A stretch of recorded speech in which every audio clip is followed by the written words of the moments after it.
नमस्कार प्रिय मित्रों, मैं ज्योतिषकार कमल आप सबका हार्दिक अभिनंदन करता हूं आपके अपने इस प्यारे यूट्यूब चैनल अलौकिक साधनाएं में। देश का माहौल ख़राब होता जा रहा है, लगातार ख़राब होता जा रहा है, चारों तरफ से होता जा रहा है। उसकी चिंता मुझे भी परेशान कर रही है और कई मनुष्यों को कर रही है, कई बुद्धिमानों को कर रही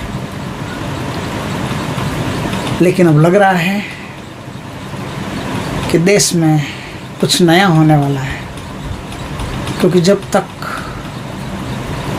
आंधी तूफान तेज नहीं हो जाते तब तक बारिश की संभावना भी ज़्यादा बढ़िया नहीं होती है।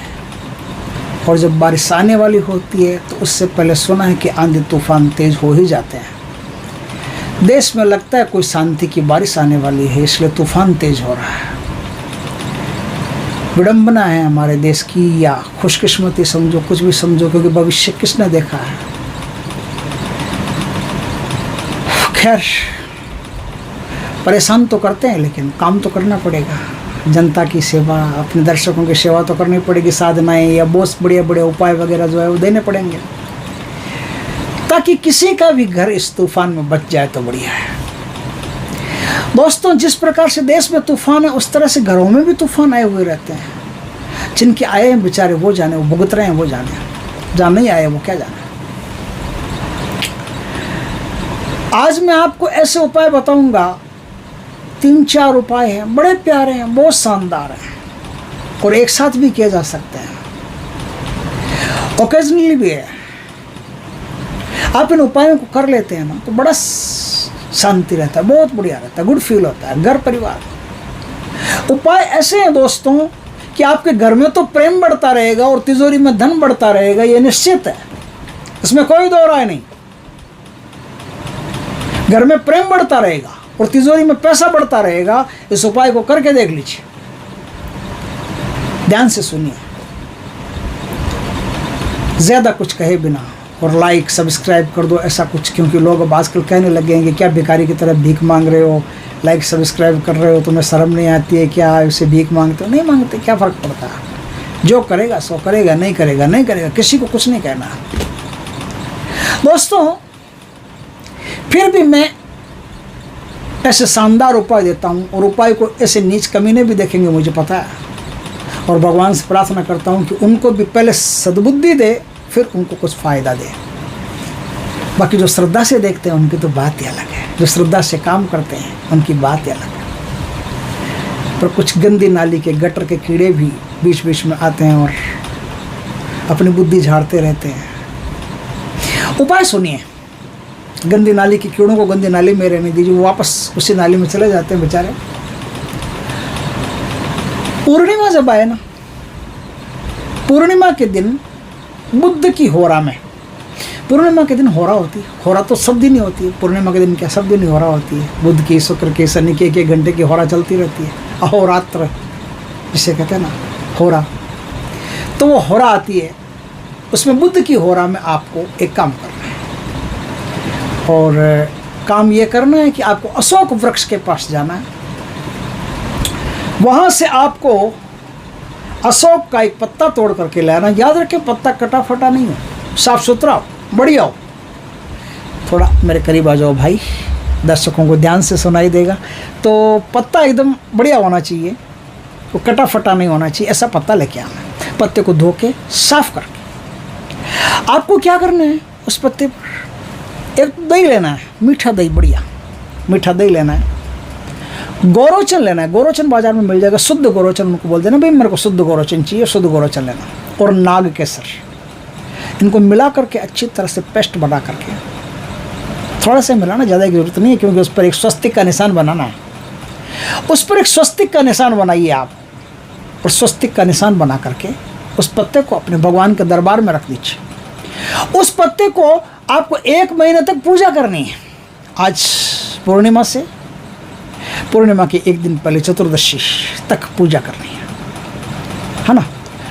पूजा करनी है, आपको धूप दीप दिखाना है, बस इतना ही काम करना है, धूप दीप दिखाना है। आपका अगला महीना आएगा, फिर पूर्णिमा आएगी, फिर आपको क्या करना है, फिर आपको वो जो पत्ता आपके पास पहले था ना, वो पत्ता आप किसी पीपल के या साफ वृक्ष में ले जा करके रख देंगे, और वहाँ रख करके और फिर उसी तरह से जिस प्रकार से पहले लाए थे दूसरा पत्ता लाइए, पत्ता ला करके फिर उसी की पूजा आपको करनी है। आप इस छोटे से एक पत्ते के नाम मात्र के उपाय से पाओगे कि आपके घर में बड़ी क्रांति होगी, बहुत बड़ा रिवोल्यूशन हो गया है। आपके घर में नया सूर्य उदय हो गया, आपके घर में सुख शांति की प्रगाढ़ता हो गई, आपके घर में धन की बढ़ोतरी हो रही है, चारों तरफ से आपका घर धनदान्य से परिपूर्ण हुआ जा रहा है। बहुत सुकून मिलेगा, बहुत शांति मिलेगी, बहुत अच्छा लगेगा। इसके साथ साथ एक दो उपाय और भी हैं, वो भी अगर सुनना चाहो तो ओकेजनली है, अगर कर सको तो बहुत बढ़िया है।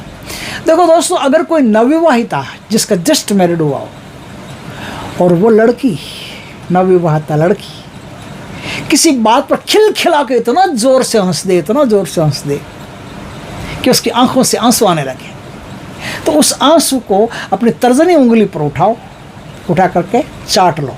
जैसे ही कोई उन आंसुओं को चाटता है वैसे ही उसकी तकदीर चमकने लगती है, वैसे ही तुरंत उसका भाग्योदय हो जाता है, तत्काल भाग्योदय हो जाता है। जितने भी भाग्य में अवरोध रहते हैं ना, सब के सब खत्म हो जाते हैं। बस विवाह हिंदू रीति से वैदिक विवाह हुआ होना चाहिए, ये नहीं कि उठा करके ले गया कोई किसी को शादी कर ली, ऐसा नहीं। विवाह वैदिक विवाह होना चाहिए। उस लड़की को यदि आप अगर ज़ोर से हंसती है, खिलखिला के हंसती है, आंसू आ जाते हैं, तर्जनी पे उठाओ, उस आंसू को चाट लो। चाटते ही जितनी भी बुरी किस्मत होती है, बदकिस्मत होती है, सब छिंड जाती है। तुरंत उस आदमी का भाग्योदय शुरू हो जाता है। जो चाट लेता है उसके भाग्य में कई प्रकार से खुशियाँ मिलना शुरू हो जाती है। तकदीर कई रास्ते उसके जीवन में खोल देती है। शानदार चीज़ है, ओकेजनली है, कभी कभी मिलती है, मिल भी सकती है, नहीं भी मिले, मिल जाए तो कर लेना। और बताता हूँ आपको मैं एक, दोस्तों, शंख पुष्पी नाम का एक पौधा होता है, बड़ी शानदार चीज़ है। ये उपाय भी बहुत टॉप का उपाय है। शंख पुष्पी का पौधा, उसकी जड़ आपको लेकर के आनी है। कब लानी है? गुरु पुष्य नक्षत्र में लानी है, या भरणी नक्षत्र में लानी है, या रवि पुष्य नक्षत्र में लानी है। तीनों में से किसी में भी ला सकते हो। ला करके उसकी पंचोपचार पूजा करनी, धो करके साफ करके छोटी सी जड़ ले आइए। बहुत इतनी सी तो बहुत है, थोड़ी सी खोद के कुचल करके ले आइए। वो ला करके उसकी विधिवत ढंग से पूजा करनी। पूजा करके उसको सफ़ेद कपड़े में बांध के रखो, लाल कपड़े में बांध के रखो। लाल कपड़े में बांध के रख देना, बढ़िया रहेगा। लाल कपड़े में बांध के रखो या लाल धागे में सिल दो पूरा। सिल करके उसको चांदी की एक डिबिया में बंद करके अपने घर में तिजोरी स्थान में रखें। आप आश्चर्य करेंगे कि जहाँ भी उस डिबिया को आप रखेंगे वहाँ धन की बढ़ोतरी हुई जा रही है। चारों तरफ से हर रास्ते से धन आपको प्राप्त हो रहा है। जहाँ हाथ डाल रहे हो, मिट्टी में हाथ डाल रहे हो, सोना बन रहा है। अब आश्चर्य करोगे कि धन के कोई समय ऐसा था जिसमें धन के लिए आप तरसा करते थे। आपका मतलब आप नहीं, आपका मतलब जो तरसा करता है उसके लिए, कि जो तरस धन के लिए कभी 10-10 रुपये के लिए मोहताज था, आज वो 10 करोड़ का मालिक बना बैठा है और लोगों को सहायता के लिए पैसे दे रहा है, लोगों की हेल्प कर रहा है। लेकिन ऐसे जब धन आपके किस्मत से ऐसे प्राप्त हो तो भूलना भी नहीं चाहिए। आपको भी दुनिया की सहायता करनी चाहिए, दीन दुखियों की सहायता करनी चाहिए। धर्म पूछ करके नहीं, बिना धर्म पूछे ही सहायता करनी चाहिए। वो चाहे कोई भी हो, उससे कोई फ़र्क नहीं पड़ता। सबके दिल में परमात्मा का वास है, माने नहीं माने उनकी मर्जी।